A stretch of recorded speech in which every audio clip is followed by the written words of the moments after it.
तो हमने पढ़ा था प्रैक्टिस सेट नंबर 2 के, हम पढ़ने वाले हैं 76 क्वेश्चन 76।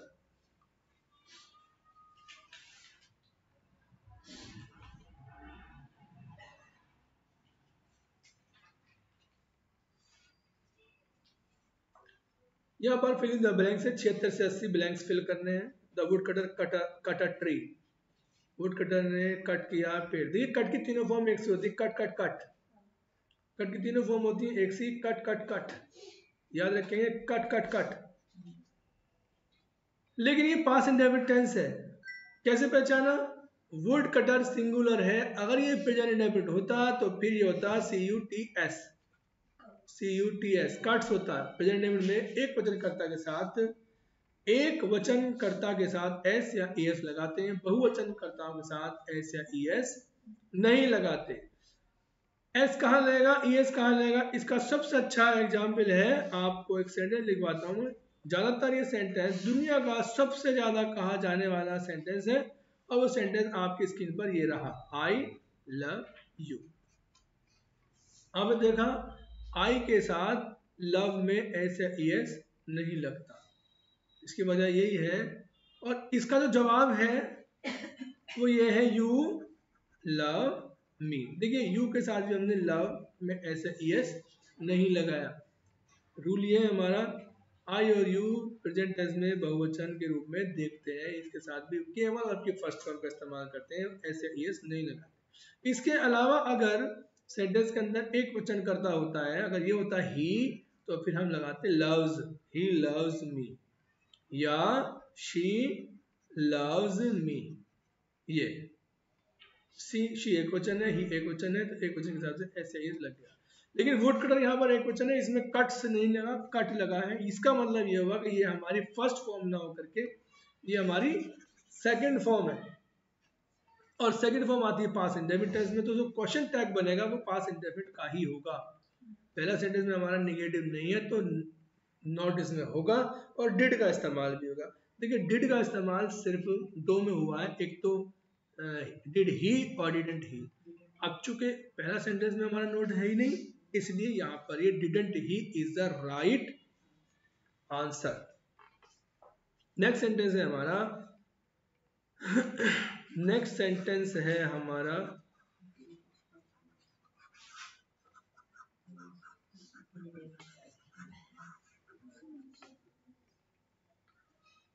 नेक्स्ट सेंटेंस है हमारा, there is a dash petrol in the tank today than yesterday। आज टैंक में पेट्रोल है बामुकाबले कल के।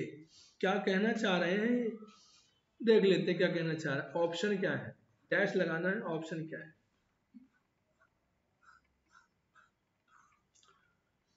यहाँ पे लिटिल, अ लिटिल और द लिटिल का केस है।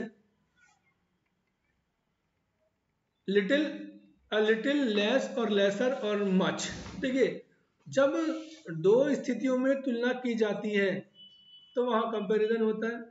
सेंटेंस के अंदर बात कर रहे हैं कि there is a dash petrol in the tank today then.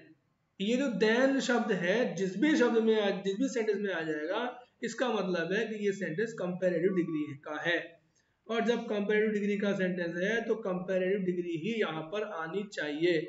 और कंपैरेटिव डिग्री लेस की होती लिटिल की होती है, लेस, लिटिल, लेस और लीस्ट। तो यहाँ पर लिटिल, लेस और लीस्ट में से हमें लेस का इस्तेमाल करना चाहिए।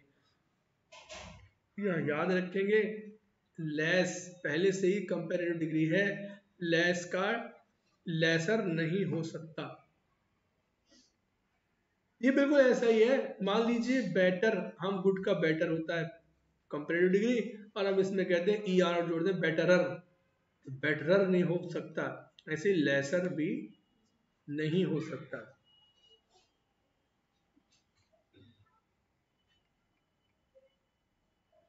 Hope you understand. यहाँ पे आएगा less, there is less petrol in the tank today than yesterday. आज टैंक में कम, आज टैंक में कम पेट्रोल है बामुकाबले कल के, जितना कल था उससे कहीं कम है। तो दो स्थितियों की तुलना देखिए, देन से ही पहचान पड़ जाएगी कि सेंटेंस को हमें बदलना है कंपैरेटिव डिग्री के अंदर। 78 क्वेश्चन है हमारा, nothing about the incident since that time. देखिए सिंस फॉर अगर सेंटेंस के अंदर आ गया तो सेंटेंस या तो परफेक्ट में जाएगा या परफेक्ट कंटिन्यूअस में जाएगा।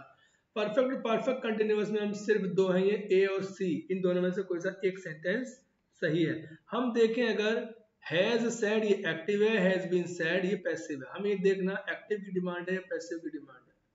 नथिंग हैज सेड अबाउट, कुछ भी नहीं कहा है उसने, किसने नहीं कहा, इवन सब्जेक्ट ही नहीं है, या तो नथिंग ऑब्जेक्ट के रूप में है।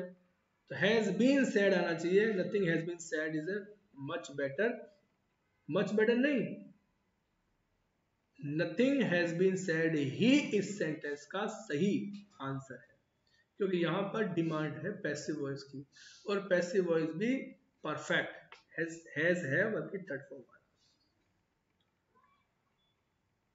Hope you understand.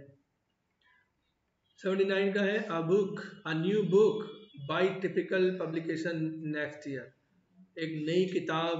देखिए विल है, नेक्स्ट ईयर बाय भी आ रहा है, किसी के द्वारा का मतलब बन जाता है कि पैसिव वॉइस में ही जाएगा। नेक्स्ट ईयर की बात कर रहे हैं, अगर नेक्स्ट ईयर की बात कर रहे हैं तो सेंटेंस हमारा फ्यूचर का ही जाएगा, और फ्यूचर का फिर हम देखेंगे इंडेफिनिट। फ्यूचर इंडेफिनिट में आता है विल बी शैल बी, और विल बी शैल बी देखेंगे अगर हम तो विल बी पब्लिश सी में आ रहा है केवल, ए में विल पब्लिश आ रहा है, विल पब्लिश तो एक्टिव में आता है, यहाँ पे पैसिव चाहिए था, पैसिव में बीइंग और third form has been, will have been, will has been कोई कुछ भी नहीं होता। तो जो सही वर्ड है, सही ऑप्शन है हमारा will be published.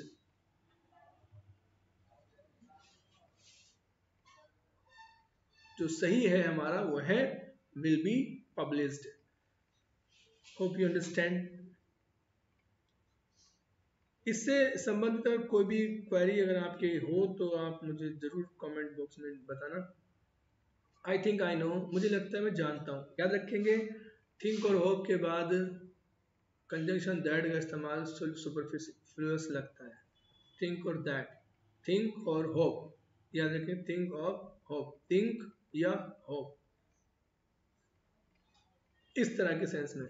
I think I know, मुझे लगता है मैं जानता हूँ, शी लेफ्ट द जॉब, उसने जॉब छोड़ दी। मैं जानता हूँ, अब मैं जानता हूँ तो या तो ये बताओ कि आप क्या जानते हैं, या ये बताओ आप कि उसने क्यों छोड़ी है जॉब। तो देखिए इसमें हमें भरना है कंजंक्शन। कंजंक्शन देखिए, I know where she left job, क्या ये सही है? मैं जानता हूँ, मुझे लगता है मैं जानता हूँ कि उसने कहाँ छोड़ी कहाँ छोड़ी जॉब। आई नो इफ का मतलब यदि, अगर सेंटेंस होता I do not know, sentence होता अगर आई आस्क्ड इफ, आस्क वाला होता इफ कंजंक्शन जुड़ जाता, लेकिन यहाँ पर नाउन क्लॉज बन रही है। मुझे नहीं लगता कि आई नो, मैं जानता हूँ, क्या नहीं जानता हूँ, व्हाई शी लेफ्ट जॉब, उसने जॉब क्यों छोड़ी। मुझे लगता है कि मुझे पता है कि उसने जॉब क्यों छोड़ी, तो why is much better A conjunction here. I know, इसका मतलब है I think I know why she left the job, मुझे लगता है मैं जानता हूं उसने क्यों छोड़ी। इस सेंटेंस के अंदर रीजन बताया जा रहा है, कारण बताया जा रहा है, और कारण के लिए हमारे पास व्हाई और बिकॉज का इस्तेमाल होता है, यहां पर व्हाई का इस्तेमाल होगा। नेक्स्ट क्वेश्चन है हमारा 81 से 85 तक हमारे एक्टिव और पैसिव है, और एक्टिव पैसिव आप बहुत ही आसानी से बहुत ही कम वक्त में आप कर लेंगे, क्योंकि ये टॉपिक ही ऐसा है। हम सिर्फ वर्ब को देखेंगे, सिर्फ वर्ब को। पहले सेंटेंस है हमारा चिल्ड्रन मेक ए नॉइज। देखिए make a noise present indefinite tense है, बल्कि फर्स्ट फॉर्म हमारी है। हमें इज एम आर की थर्ड फॉर्म देखनी कहाँ आ रही है। इज एम आर की थर्ड फॉर्म हमारे पास सिर्फ एक में आ रही है, is made by children B, यानी इसका बी ऑप्शन ठीक है। 82 देखिए, she taunted her husband with the memory of his early promises. पहले वादों के लिए उसने अपने पति को ताना मारा। देखिए टॉन्टेड है, second form past indefinite tense है। Second form past indefinite tense के लिए जब पैसिव वॉइस में उसको बदलते हैं तो वाज वर्ब की थर्ड फॉर्म लगाते हैं। वाज वर्ब की थर्ड फॉर्म हमारी आ रही है दो में, देख लेते हैं किस किस में आ रही है। एलिमिनेट कर लेते हैं, पहले को देखो, इसमें इज आ रहा है, ये तो है नहीं, आंसर ही नहीं है। दूसरे में आ रहा है वाज आ रहा है, इसमें भी आ रहा है वाज टॉन्टेड बाई, इसमें भी आ रहा है, और इट वाज टॉन्टेड इसमें भी आ रहा है। सब्जेक्ट देख लेते हैं आप क्या है, she taunted her husband. Her husband जो शुरू में आ रहा है, हर हस्बैंड वाज टॉन्टेड, देखिए किस में आ रहा है, तो हर हस्बैंड वाज टॉन्टेड हमारा आ रहा है सिर्फ दो में, बी और सी में, यानी इन दो में से कोई सा एक हमारा सही है। अब हम ये देख लेंगे आगे क्या चीज है। हर हस्बैंड वाज टॉन्टेड किस लिए, हर हस्बैंड टॉन्टेड किसके लिए, with the memory of his early memories, early promises. तो देखिए इन दोनों में ही पहले वाले सेंटेंस के अंदर बाई हर का इस्तेमाल कहीं है ही नहीं, और दूसरे में है, तो ये सी ज्यादा बेहतर सेंटेंस है हमारा। Her husband was taunted by her with the memory of his early promises, see हमारा ठीक है। 83 हमारा 83 में आता है हमारा, he impresses his boss with his performance। he impresses his boss with his performance। यहां भी वही बात है, he impresses present indefinite tense है। इज हमारा भी थर्ड फॉर्म देखना हमें, इज हमारा भी थर्ड फॉर्म हमारा आ रहा है, इसमें आ रहा है, इसमें भी आ रहा है, और इसमें भी आ रहा है, यानी बी तो हमारा है ही नहीं, बी हमारा है ही इसके अंदर नहीं आ रहा है। अब देखिए और हम क्या देखते हैं, सब्जेक्ट ऑब्जेक्ट और देख लेते हैं। ऑब्जेक्ट हमारा हिज बॉस, हिज बॉस इधर आएगा, बाई हिम इधर आ जाएगा, हिज बॉस इधर, बाई हिम इधर, देख किधर आ रहा है।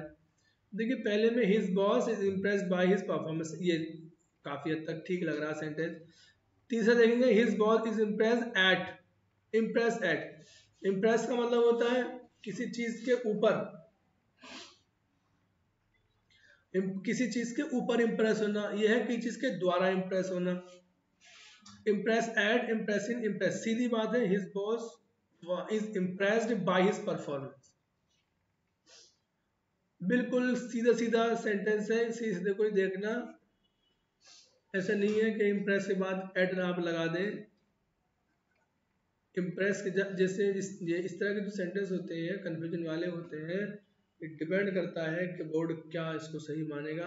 लेकिन हमें ऐसे मामलों में हमें जो सीधे सीधे जो आसान रूल हैं उनके साथ जाना चाहिए। तो कई बार ऐसा होता है एकदम सीधा आसान सा सवाल को हम बहुत ही मुश्किल सवाल के रूप में देख लेते हैं और सही चीज़ों को भी इग्नोर कर देते हैं।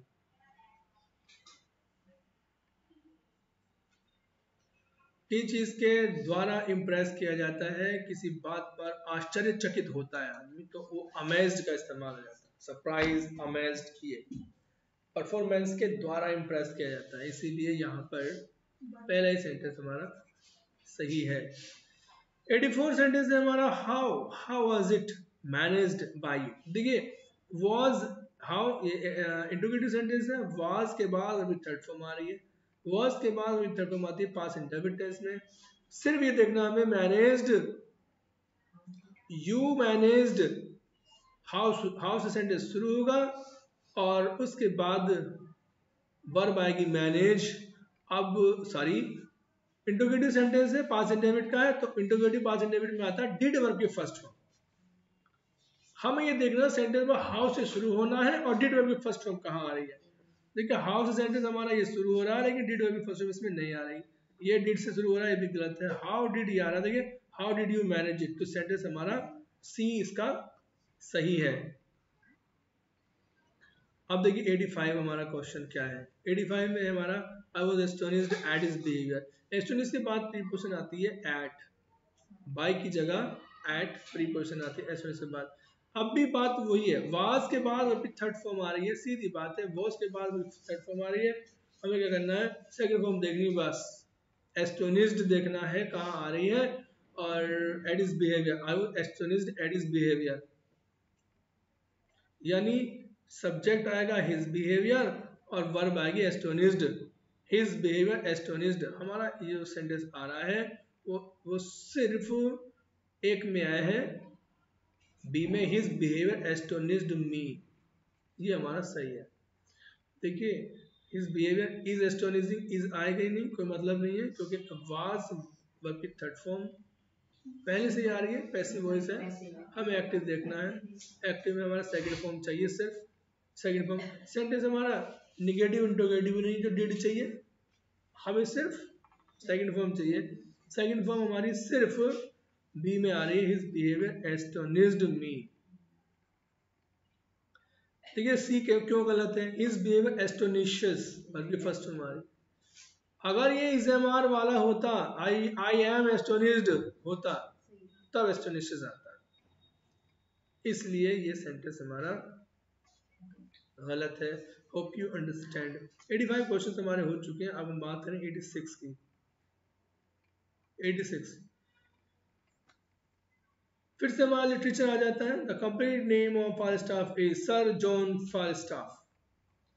पूरा नाम है इनका सर जॉन फालस्टाफ। ये एक इम्पोर्टेंट, बहुत ही बेतुके, मोटे, तंदुरुस्त, काफी अच्छे, काफी ये एक तरह से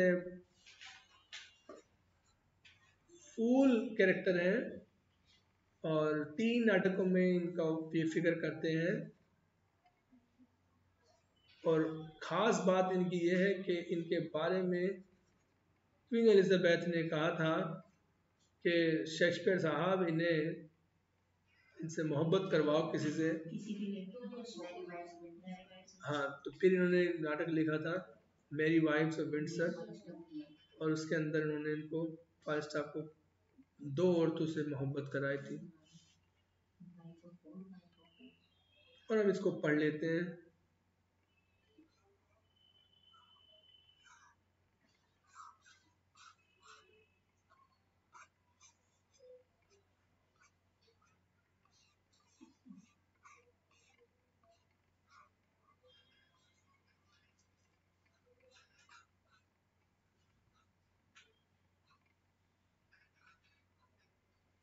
इंपॉर्टेंट चीज़ें पढ़ने की है, याद कर लेंगे इसको।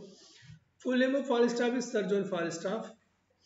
ही appears in the play Henry the fourth part 1। याद रखेंगे, पहली बार ये आए थे हेनरी द फोर्थ पार्ट 1 में। क्वेश्चन ये बन जाएगा, पहली बार कौन से प्ले में आए, हेनरी द फोर्थ पार्ट 1 में आए। He is a comic character, ये कॉमिक कैरेक्टर है। He figures in Henry fourth part 1 and part 2। Henry fourth part 1 part 2 में है, the Merry Wives of Windsor में भी है। In this play at the request of Queen Elizabeth of Shakespeare, Queen Elizabeth in this play at the request of Queen Elizabeth of Shakespeare showed Falstaff in love। Shakespeare ने दर्शाया Falstaff को मोहब्बत में। About this character doctor Johnson remark, ये important बात है, इस character के बारे में डॉक्टर जॉनसन ने कहा अनइमिटेटेड, अनइमिटेटेड, अनइमिटेबल। ये character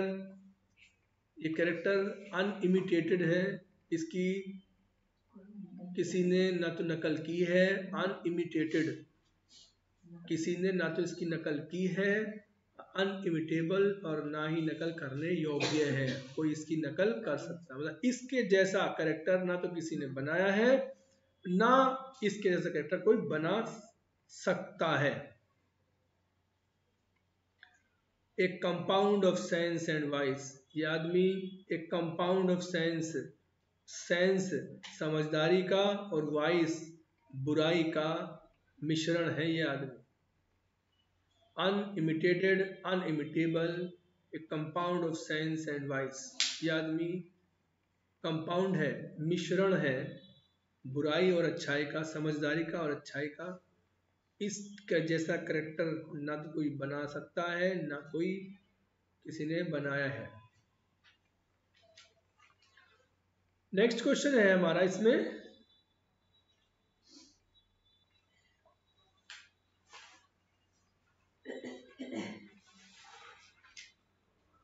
Trace in the following list the play which does not belong to the category of to which the rest do. In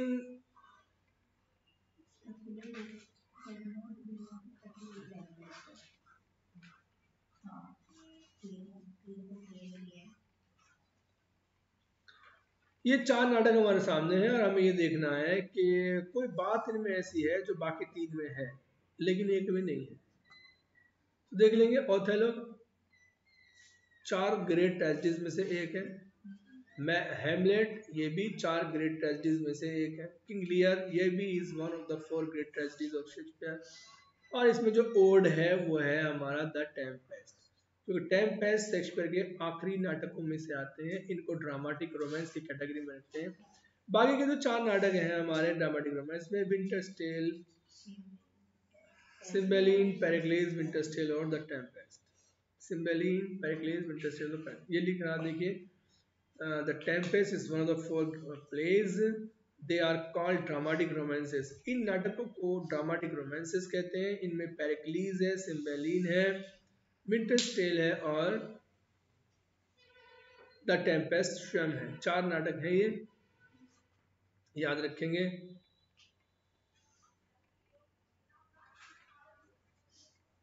और सिम्बेलिन के बारे में याद रखेंगे। सिम्बेलिन ये एक ऐसा नाटक था जिसको टेनिसन के तकिए के पास से मिल लिया गया था, निकाला गया था at the time of his death. जब वो मर रहे थे तो मरते हुए वो सिम्बेलिन के पास था। ये क्वेश्चन बन जाता है कभी कभी। सिम्बेलिन।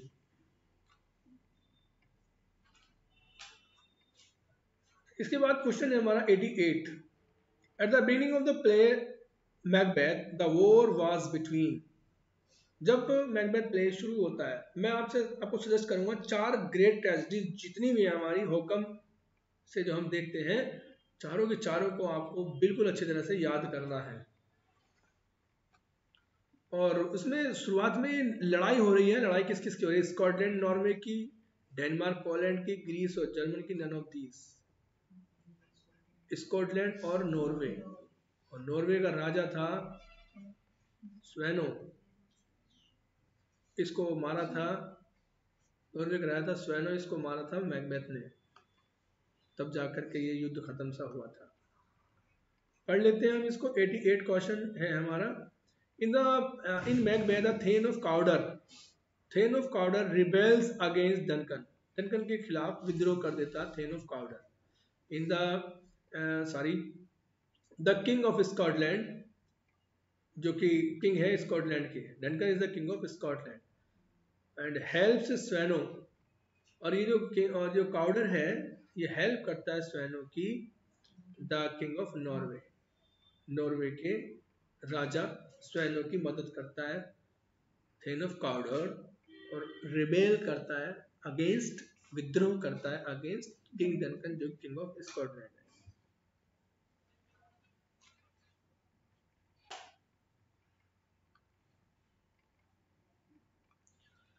नेक्स्ट क्वेश्चन लाजवाब है आपके लिए।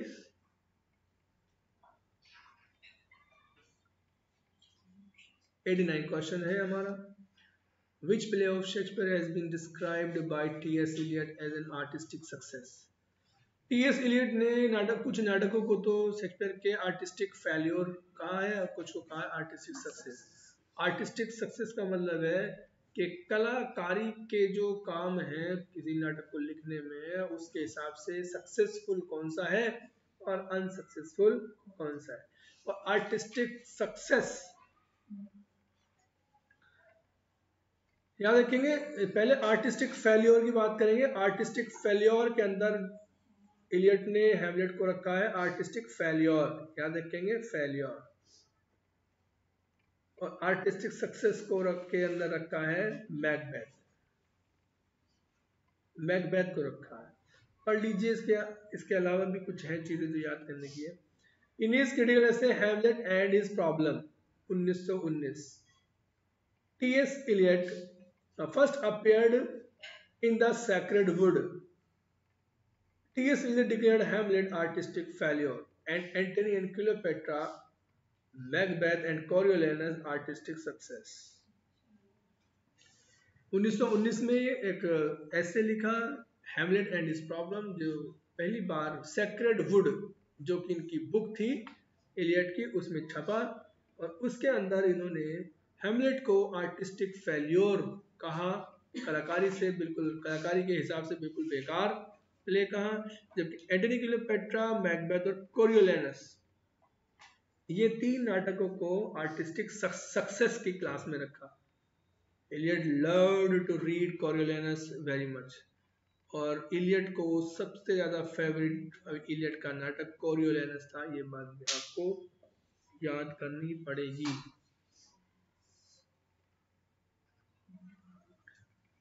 नेक्स्ट सेंटेंस है हमारा, क्वेश्चन है हमारा 90, और 90 क्वेश्चन है, when did Shakespeare write his pledge?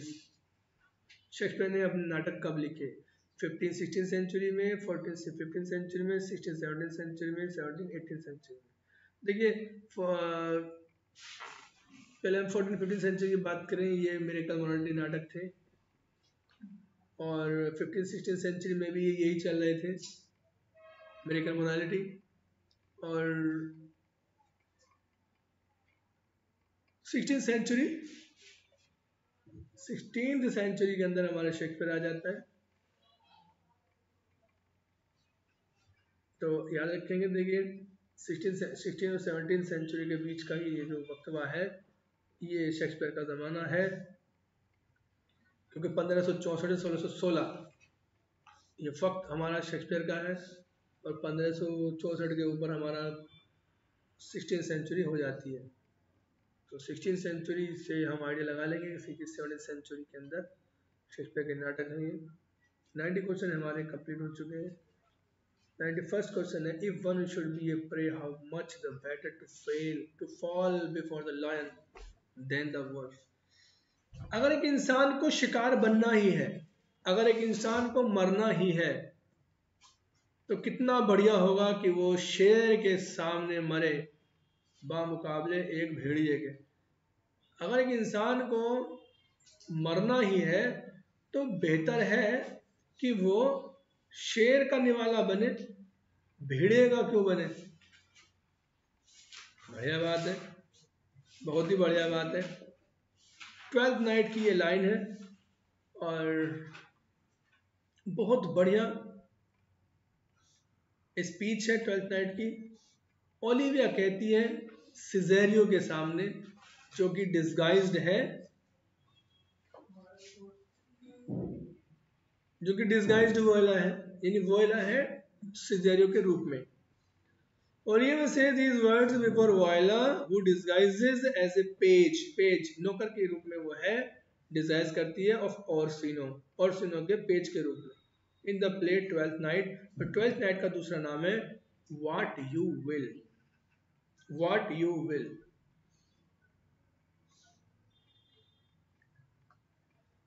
Next question है हमारा 92 क्वेश्चन है हमारा, which among the following is a farce full of boisterous fun and laughter. कौन सा प्ले बॉयस्टरस, हुड़दंग से, फन मौज मस्ती से, हंसी मजाक से भरा हुआ रहता है, जिसे हम फार्स कहते हैं। कौन सा नाटक में से फार्स है? देखिए हैमलेट तो ग्रेट ट्रेजेडी है, ओथेलो ग्रेट ट्रेजेडी है, ग्रेट ट्रेजेडी है, लव्स लेबर लोस्ट ही हमारा इसमें फार्स है। आंसर इसका पढ़ लेंगे, थोड़ा सा इसमें है पढ़ने का कुछ।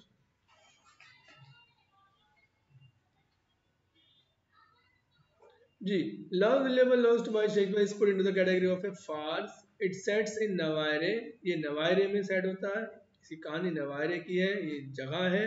The play ends with the beautiful song of cuckoo and the owl. क्वेश्चन बनेगा कुक्कू एंड द आउल का सॉन्ग कौन से प्ले के अंदर है?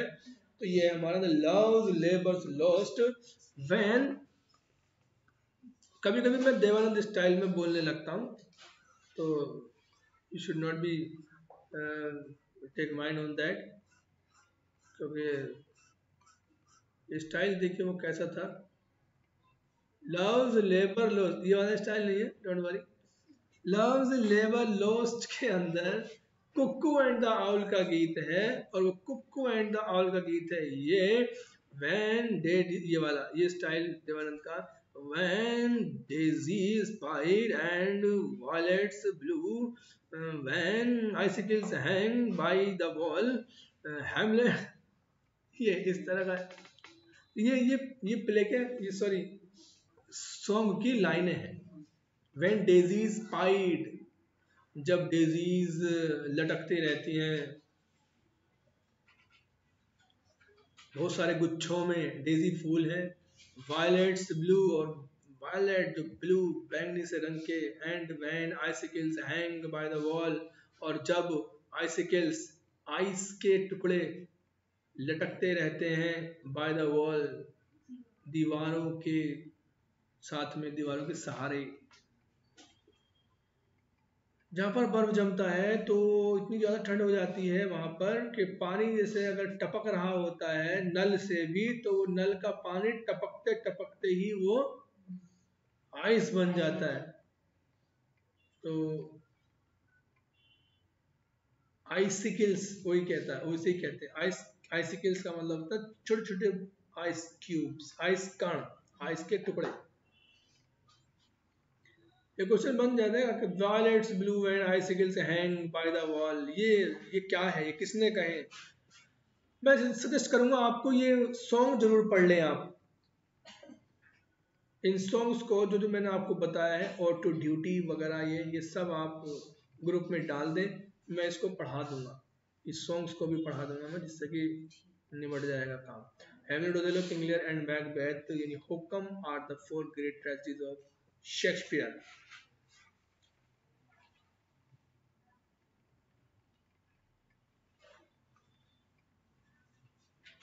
क्वेश्चन आया हमारा, विच वर्क ऑफ मिल्टन, देखिए इंपॉर्टेंट क्वेश्चन है, which work of Milton is compare to Prometheus Bound. Prometheus Bound by Aeschylus, और Oedipus complex, Oedipus at Colonus by Sophocles. ये बड़े नाटक हैं, दो बड़े नाटक। कौन सा प्ले, कौन सा वर्क शेक्सपियर का। देखिए ये नाटक है तो कोई जाहिर सी बात है नाटक ही होगा वो है हमारा सैमसन एगोनिस्ट। सैमसन एगोनिस्ट को कंपेयर किया जाता है Oedipus at Colonus by Sophocles से, और प्रोमीथियस बाउंड एस्किलस से, और प्रोमीथियस अनबाउंड एक लिरिकल ड्रामा है शैली का।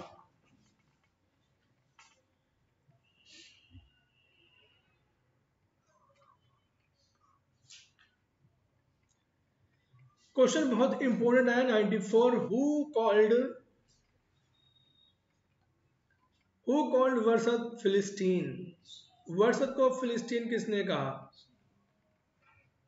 फिलिस्टीन वो व्यक्ति होता है जो आर्ट और लिटरेचर में कोई इंटरेस्ट नहीं रखता है, जो आर्ट और लिटरेचर में कोई इंटरेस्ट नहीं रखता है, इसके अंदर खूबसूरत चीज़ों को तारीफ करने की जो ताकत होती है वो नहीं होती है। यानी ये आदमी खूबसूरत फूल के बीच में, खूबसूरत गुलाब के बीच में, और खूबसूरत गोभी के बीच में फर्क नहीं स्थापित कर पाता है। फिलिस्टीन कहते थे, कितनी बड़ी बात वर्ड्सवर्थ ने कह दी, और ये कहने वाले थे AC स्विनबर्न। AC स्विनबर्न, देख लेते हैं इन्होंने कहा, इसको कह दिया, कहा या नहीं कहा, देख लेते हैं, पढ़ लेते हैं। ये बहुत अच्छे अच्छे क्रिटिसिज्म हैं इसके लिए। AC स्विनबर्न कंसिडर वर्ड्सवर्थ ए फिलिस्टीन। AC स्विनबर्न वर्ड्सवर्थ को फिलिस्टीन समझते हैं। Fitzgerald, Edward Fitzgerald describe him daddy Wordsworth. Edward Fitzgerald Wordsworth को डैडी वर्ड्सवर्थ कहते हैं। D G Rossetti called him good. Rossetti कहा, कॉल्ड हिम गुड, अच्छे तो हैं वो, बट अनबियरेबल, लेकिन उनको झेलना बड़ा मुश्किल है, झेलने काबिल नहीं है वर्ड्सवर्थ। एंड फॉर मेरिडिथ, और मेरिडिथ के लिए Wordsworth was a superior donkey reclaimed from the heathen. Meredith के लिए, मेरिडिथ की नजरों में वर्ड्सवर्थ एक बहुत ही सुपीरियर डोंकी थे, एक समझदार गधे जो कि खूब रैंक रहा हो, जोर जोर से चिल्ला रहा हो, फ्रॉम द हीथन, वीरान सी निर्जन जगहों से, वीरान रेगिस्तान में समझ लो खड़े हुए ढैंचू ढैंचू कर रहा हो, कोई सुनने वाला नहीं। जंगल में अलग थलग पड़ा हुआ खड़ा हुआ आदमी गाना गा रहा हो, कोई सुनने वाला नहीं। है गधा लेकिन समझ, लेकिन थोड़ा सा अच्छा गधा है, सुपीरियर डंकी है, अच्छा। This criticism of Wordsworth was due to his short-tempered attitude. ये क्रिटिसिज्म वर्ड्सवर्थ के बारे में जो था वो इस वजह से था क्योंकि वर्ड्सवर्थ थोड़े से जल्द ही गुस्सा खा जाने वाले व्यक्ति थे।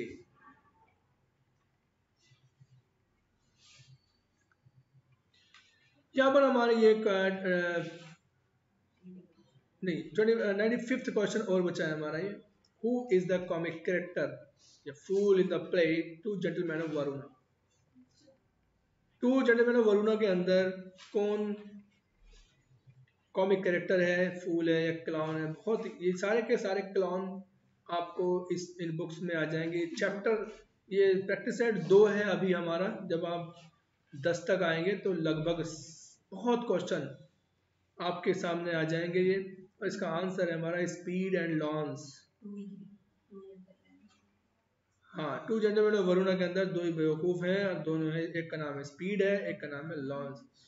बाकी टचस्टोन आप जानते हैं, टचस्टोन एज ए लाइकेड और कोस्टार्ड लव्स लेबर लोस्ट का है, और फेस्ट ए ट्वेल्थ नाइट का। यूं इस तरह से हमारे 95 क्वेश्चन हो जाते हैं। 95 क्वेश्चन के बाद 96 क्वेश्चन भी हमारा लाजवाब होगा।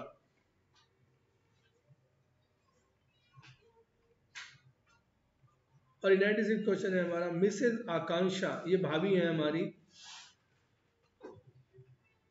Mrs. Akansa said, "I know what it is to be what it is to be depressed." निराश होना क्या होता है मैं जानती हूँ, मिसेस आकांक्षा कह रही है।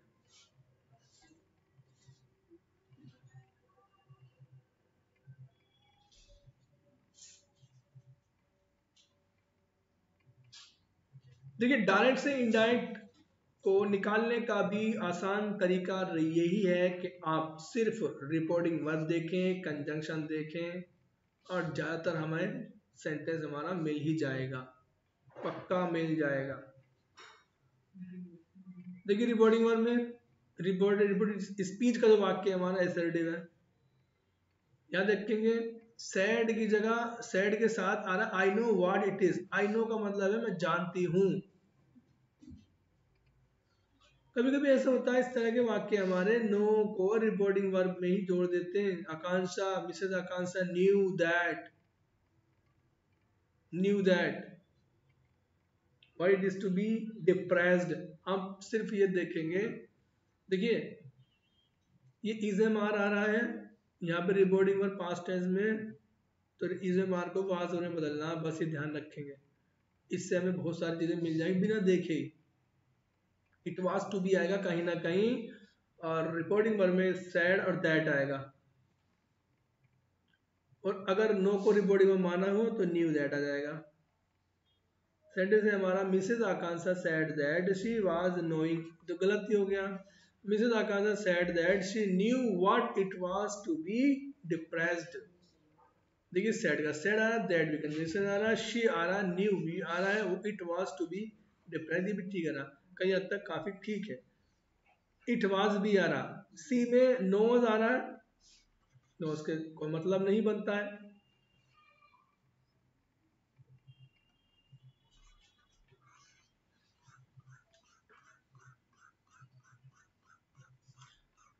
बाकी देखिए मिसेज आकांक्षा इज डिप्रेस्ड का कोई मतलब नहीं बनता है, रिपोर्टिंग वर्ब कहाँ चलेगी। तो यहाँ इस तरह से हमारा सेंटेंस था हमारा सी, इसका ये जो हमारा बी था, Mrs Akanksha said that she knew if what it was to be depressed, ये हमारा सही था।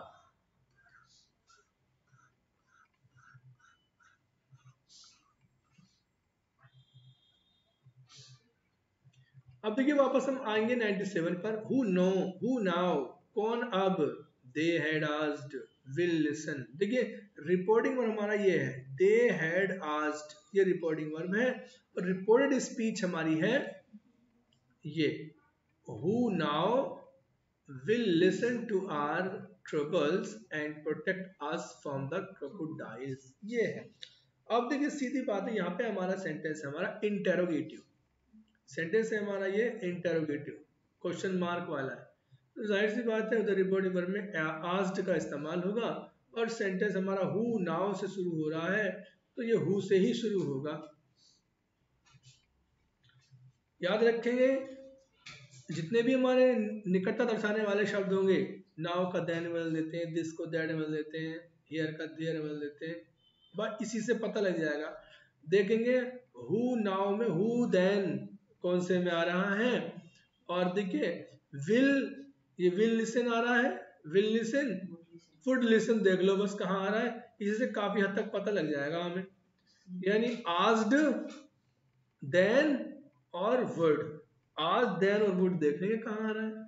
देखिए पहला सेंटेंस है हमारा, they wanted to know who,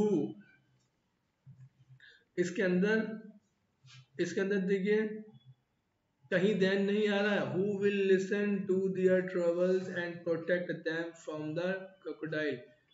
देखिए यहाँ पर हु के बाद नाउ का देन नहीं आ रहा है, इसमें ये गलत सेंटेंस है। उसके बाद प्रोटेक्ट दे हैड वांटेड, ये बिल्कुल सिर पैर इसके है नहीं, दे हैड वांटेड, देखिए दे हैड वांटेड को मतलब नहीं बनता है, रिपोर्टिंग वर्ब आस्क्ड है ना, तो ये आ रहा हमारा दे हैड वांटेड, इसमें नहीं आएगा। उसके बाद है they had wanted to know who will, इसका भी मतलब नहीं बनता है। तो काफी हद तक जो हमारा जो सेंटेंस है वो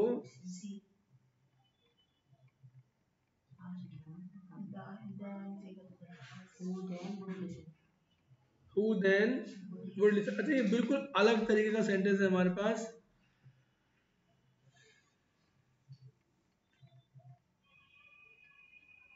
Who now will listen to our troubles and protect us from the crocodile? They asked. अच्छा ask को उन्होंने want में बदला है, यानी they had wanted, सेंटेंस बनेगा they had wanted।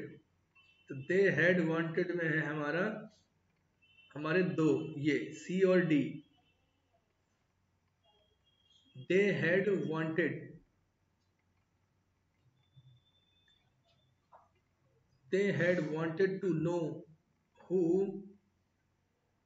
they had wanted to know who then would listen to their troubles and protect them for the crocodile। ये sentence हमारा सही है सी। इन सब में जो सेंटेंस सी है वो ज्यादा बेहतर है। आइए इसको कैसे है ये और जान लेते हैं। देखिए रिपोर्टिंग वर्ब में जो हमारा आ रहा था वो था दे हैड आस्क्ड, उन्होंने पूछ लिया था। ये मैं थोड़ा सा पढ़ने में थोड़ा गलती कर गया था, इसलिए नहीं पकड़ पे आ रही थी। देखो रिपोर्टिंग वर्ब हमारी दे हैड आस्क्ड है, दे हैड आस्क्ड उन्होंने पूछा है, तो हैड आस्क्ड या हैड और फिर थर्ड फॉर्म वाला ही सेंटेंस इसके अंदर रिपोर्टिंग वर्ब वाला वो सही है। दे हैड वाला हमारे पास देखो दे वांटेड इसमें आ रहा है, प्रोटेक्ट शुरू में आ रहा है, तो दोनों गलत ही है। दो में आ रहा दे हैड वांटेड और दे हैड वांटेड, इसका मतलब ये वांट जो आया है वो इन्होंने भाव के अनुसार देख लिया है। हु नाउ विल लिसन, अब हमारी कौन सुनेगा, उन्होंने पूछा अब कौन सुनेगा, इसका मतलब वो जानना चाहते हैं, यानी वो जानना चाहते थे कि कौन सुनेगा उनकी बात, तो वे जानना चाहते थे के लिए उन्होंने लिखा they had wanted to know. अब देखो आगे रिपोर्टिंग वर्ब में वुड आ रहा है, नीचे वाले में विल आ रहा है, तो ये विल नहीं आ सकता, विल का तो वुड ही होगा। तो इन सब में जो बेहतर सेंटेंस है वो ये है। इसका मतलब सही निकल रहा है, भले ही इसमें देन का इसका अभाव नहीं आ रहा है। यानी वे चाहते थे ये जानना कि who then would listen to their troubles। देखिए दियर आ रहा है, दियर आया अवर के लिए, अवर को बदलेंगे दियर में दे के हिसाब से, तो ये ठीक आ रहा है, their troubles and protect them from the crocodile. इन सब चारों सेंटेंस के अंदर ये एकमात्र सेंटेंस ये है जिसको दिमाग लगा करके हमें समझना है। क्लियर है? 98 ये क्वेश्चन है हमारा जो टीजीटी 2010 में भी आया, टीजीटी 2013 में भी आया है, 2-3 साल लगातार आया है। और ये रेन एंड मार्टिन की बुक का क्वेश्चन है, सेंटेंस है। मोती आस्क्ड गंगू, मोती ने पूछा गंगू से whether the letter was in a sense। देखिए ये तो लेटर आया है, लेटर ये इसका मतलब है बाद वाला, बाद वाला। कौन सा वाला? बाद वाला, यानी गंगू के बारे में बात चल रही है, ये बात चल रही है गंगू के बारे में। मोती ने पूछा गंगू से whether the letter, बेटर मतलब बाद वाला, मतलब गंगू in his senses। हमें ज्यादा चक्कर में पड़ने की जरूरत ही नहीं है। देखिए सेंटेंस हमारा आज वाला है तो और वेदर वाला है, तो ये सेंटेंस हमारा क्वेश्चन मार्क वाला है। वाज आया होगा इज एम आर की जगह, इज एम आर आएगा इसमें, इज एम आर वाला सेंटेंस है। सैड के बाद टू आया होगा इसमें, या आस्क्ड भी हो सकता है क्योंकि आज भी आता है, और लास्ट में आएगा क्वेश्चन मार्क। काट लेते हैं, देखिए क्या क्या हो सकता है। पहला सेंटेंस है are you senseless Gangu asked Moti, तो देखिए आर यू सेंसलेस, सेंसलेस तो इसमें है ही नहीं, इन द सेंस है, इन हिज सेंस, तो इन योर सेंस हो सकता है। देखिए हे Gangu are you in your senses now, इसमें नाउ आ रहा है, क्या अब तुम्हारा दिमाग ठीक है, इसमें देखिए नाउ बढ़ गया है। Gangu have you lost your senses, देखिए इसमें हैव आ रहा है, तो हैव को मतलब ही नहीं है, इज एम आर ही आएगा हमारा। इसको थोड़ी देर के लिए रख लेते हैं एक साइड में। Gangu are you in your senses asked Moti, देखिए इसमें आर भी आ रहा है, और देखिए बाकी सेंस क्वेश्चन मार्क भी इसमें है, बाकी सेंटेंस इसका बिल्कुल ठीक आ रहा है। तो इसका मतलब ये वोकेटिव केस का नाउन है हमारा Gangu. Gangu are you in your senses, क्या तो अपने दिमाग मतलब तुम्हारा दिमाग ठीक है, तो योर आ रहा है, गंगू के लिए आया होगा ये। तो ये हमारा डी हमारा बिल्कुल ठीक सेंटेंस है। 99 he said that we are all born to die। उसने कहा कि हम सब, देखिए दैट है यानी इनडायरेक्ट नरेशन पहले से ही है, हम इसको करेंगे ठीक। हम इसको ठीक कैसे करेंगे? देखिए ही सेड दैट वी का मतलब हम का मतलब है हम सब इंसानों की बात कर रहे हैं। जब हम सब इंसानों की बात करते हैं तो हम इस वी को नहीं बदलते हैं। जब हम बात करते हैं सारी मानव जाति के लिए तो हम वी को बदलते नहीं। We are all born to die, are born all to die इसका मतलब ये हो जाता है कि हम एक यूनिवर्सल ट्रुथ की बात कर रहे हैं। हम सबको मरना है, हम सब पैदा हुए हैं मरने के लिए। इसका मतलब हम बात कर रहे हैं यूनिवर्सल ट्रुथ की, जिसके अंदर कोई टेंस वगैरह नहीं बदलता, केवल इसमें दैट का ही इस्तेमाल हुआ है, संभवतः बदला हुआ होगा। सेंटेंस सीधे सीधा ही said we are all born to die, ये आएगा। We are all born to die में सिर्फ एक सेंटेंस है हमारा, we are all born to die, यानी इसका डी ही बेहतर सेंटेंस है। जाहिर सी बात है वी आर बोर्न इनडायरेक्ट है, आर आ रहा है, जिसका मतलब बदला नहीं होगा। जब बदला नहीं है ये तो ये जाहिर सी बात है इज एम आर वाला सेंटेंस है, और इज एम आर सिर्फ हमारा एक में आ रहा है और वो है हमारा डी, ये हमारा ठीक है। 100 क्वेश्चन है हमारा। He said to me, I grew these carrots myself. उसने मुझसे कहा मैं उगाता हूँ ये मूली, खुद उगाता हूँ, ये मूली मैं खुद उगाता हूँ।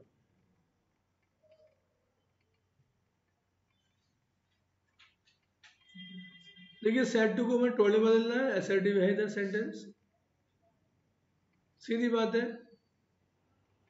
अब देखो आई को बदलेंगे हम सब्जेक्ट के हिसाब से, ही देख लेंगे सेड टू में टोल्ड आ रहा है और टोल्ड के बाद ही भी आ रहा है, दैट ही कहाँ आ रहा है, टोल्ड इसमें आ रहा है, दैट ही इसमें आ रहा है, टोल्ड मी इसमें भी आ रहा है, आई ग्रू आई आ रहा है इसमें, ये तो गलत हो गया, आई का नहीं आएगा, ही ग्रू आएगा। उसके बाद टोल्ड मी आ रहा है, दैट ही ग्रू ये भी आ रहा है, ये ठीक हो सकता है, यानी ये भी सही हो सकता है, ये भी ठीक हो सकता है। He told me that he had grown, तो हैड ग्रोन तो ये आएगा ही नहीं, नहीं आ सकता है सेकंड फॉर्म में।